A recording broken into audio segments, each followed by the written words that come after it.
Hey guys, in this video I'll show you how to set up multiple timers on your Samsung Galaxy Watch 7. Let's get started.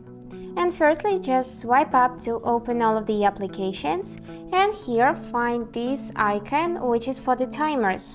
So, to set up a timer you would need to choose any from the list, or you can set it up manually. Let's choose 3 minutes for example. And now if you want to launch another timer, you just need to swipe left, and here you can see the option to add timer. So we can either set it manually or select timer. Let's set manually now.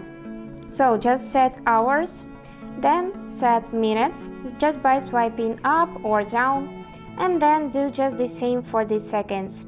And after this, tap this play button, and now you'll have 2 timers at the same time. And that's it. Hope this video was useful for you, and thank you so much for watching.